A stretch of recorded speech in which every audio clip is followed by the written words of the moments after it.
ফুটন্ত গরম তেলে পাউরুটি। হ্যাঁ, ঠিকই শুনেছেন। এই ফুটন্ত গরম তেলে পাউরুটি দিয়ে যে এত সুন্দর আর মজাদার একটা রেসিপি তৈরি হয়, তাই ভিডিওটা না দেখলে একদমই জানতে পারবেন না। দেখে যতটা না অবাক হয়েছেন, তার থেকেও বেশি অবাক হবেন এই রেসিপিটা খেয়ে। দুর্দান্ত হয়। তাহলে চলুন আপনাদের সাথে এই রেসিপিটা শেয়ার করে দিই। এই রেসিপিটা তৈরি করার জন্য প্রথমেই একটি কড়াইয়ে আমি দিয়ে দিয়েছি পরিমাণ মতো রিফাইন্ড অয়েল। তেলটাকে খুব ভালো করে গরম করে নিতে হবে, আর এই পাউরুটিগুলো কিন্তু ডুবো তেলে ভাজতে হবে। সেরকম ধরে পরিমাপ অনুযায়ী আমি তেল দিয়ে দিচ্ছি। তেলটা খুব ভালো করে গরম হয়ে গেলে তখন একটা একটা করে পাউরুটি দিয়ে আমি পাউরুটিগুলোকে ব্রাউন করে ভেজে নেব। পাউরুটিগুলো ভাজতে কিন্তু বেশিক্ষণ সময় লাগবে না, ওই ধরুন 2 থেকে 3 মিনিটের মতো সময় লাগবে। যাই হোক, কথা বলতে বলতে কিন্তু একটা পাউরুটি ভাজা হয়ে গেছে। একইভাবে আমি বাকিগুলোও ভেজে নেব। তার জন্য ওই একই কড়াইয়ের তেলে আমি দিয়ে দিয়েছি আর একটা পাউরুটি। এই পাউরুটিটাকেও ঠিক একই প্রসেসে ভেজে নেব। প্রথমে আমি তেলে দিয়ে দেওয়ার পর 1 মিনিট পর যখন হালকা কালার চেঞ্জ হয়ে আসবে তখন আমি উল্টে দেব। একইভাবে কিন্তু অপর দিকটাও এরকম ব্রাউন করে ভেজে নিতে হবে। আর পাউরুটিগুলো ভাজতে বেশিক্ষণ সময় লাগে না, আগেই বললাম। তবে এক একটা পাউরুটি ভাজতে আমার সময় লেগেছে মিনিমাম 2 মিনিটের মতো। একটু ঘুরিয়ে ঘুরিয়ে, আর কাজটা কিন্তু অবশ্যই মিডিয়াম ফ্লেমে করতে হবে। লো ফ্লেমে করলেও চলবে না, আবার হাই ফ্লেমে করলেও চলবে না। যাই হোক, সবকটা পাউরুটি আমি ভেজে নিচ্ছি একইভাবে। এই রেসিপিটার জন্য টোটাল আমি 4টে পাউরুটি ভেজে নিয়েছি, আর কিন্তু বেশি ভাজবো না। এগুলো ততক্ষণ ঠান্ডা হতে থাকুক। ততক্ষণে আমি চলে যাচ্ছি একটা ফ্রাইং প্যান নিয়ে নিয়েছি। তাতে দিয়ে দিচ্ছি 2 চামচের মতো রিফাইন্ড অয়েল। তেলটা গরম হয়ে গেলে তাতে দিয়ে দিচ্ছি গাজর কুচি। এখানে একটা মাঝারি সাইজের গাজরকে আমি এরকম ধরে ছোট্ট আর চৌকো টুকরো করে কেটে নিয়েছি। আর দিচ্ছি টমেটোটাকেও একইভাবে ছোট্ট আর চৌকো করে কেটে নিয়েছি। একটা ছোট্ট সাইজের টমেটো আছে আর একটা মাঝারি সাইজের গাজর আছে।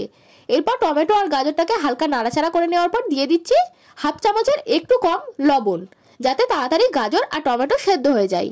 টমেটোটা আমি আগে দিয়ে দিলাম, কেননা টমেটোটা কিন্তু 2 থেকে 3 দিন ফ্রিজে ছিল, তার জন্য একটু শক্ত হয়ে গেছে, তাই এখন দিয়ে দিলাম। আপনারা যদি টাটকা টমেটো ব্যবহার করেন তাহলে কিন্তু কিছুক্ষণ পর করবেন, মিনিমাম 3 মিনিট পর করবেন, তাহলেই হবে। নাড়াচাড়া করে নিয়েছি 2 মিনিট পর আমি দিয়ে দিচ্ছি ক্যাপসিকাম কুচি। ক্যাপসিকামটাকেও আমি এরকম দ্বারা চৌকো আর ছোট্ট ছোট্ট করে কুচিয়ে নিয়েছি, খুব বেশি কিন্তু ছোট্ট করিনি গো। এরপর টমেটো, গাজর, ক্যাপসিকাম আরও 2 মিনিট আমি ভালো করে নাড়াচাড়া করে নেব। আর গ্যাসের ফ্লেমটা কিন্তু অবশ্যই লো টু মিডিয়ামে রাখতে হবে, হাই ফ্লেমে দিলে হবে না। যাতে কালারগুলো চেঞ্জ না হয়ে আসে সবজিগুলোর, অথচ সেদ্ধ হয়ে যায়, এরকম করেই ভেজে নিতে হবে। 2 মিনিট পর আমি দিয়ে দিচ্ছি পেঁয়াজ কুচি। এখানে একটা ছোট সাইজের পেঁয়াজকে আমি একটা একটা করে খোসাগুলোকে ছাড়িয়ে এরকম দ্বারা চৌকো আর ছোট করে কুচিয়ে নিয়েছি, ঠিক যেরকম দ্বারা চিলি চিকেনের জন্য পেঁয়াজ কুচোই। আর দিয়েছি কাঁচা লঙ্কা কুচি। এখানে 2টো কাঁচা লঙ্কাকে একদম ছোট্ট ছোট্ট করে আমি কুচিয়ে নিয়েছি। সবজিগুলো ততক্ষণে সেদ্ধ হতে থাক, আমি 2-1 বার আরও নাড়াচাড়া করে দিচ্ছি। আবারও বলে দিচ্ছি, গ্যাসের ফ্লেমটা কিন্তু লো টু মিডিয়ামে রাখতে হবে। সবজিগুলো সেদ্ধ হবে, অথচ কালার পাল্টাবে না, এরকমভাবে ভাজতে হবে। যাই হোক, ততক্ষণ ওগুলো সেদ্ধ হতে থাক। এখন আমি যে এই ভাজা পাউরুটিগুলো আমি ঠান্ডা করতে রেখেছিলাম, এগুলো ঠান্ডা হয়ে গেছে।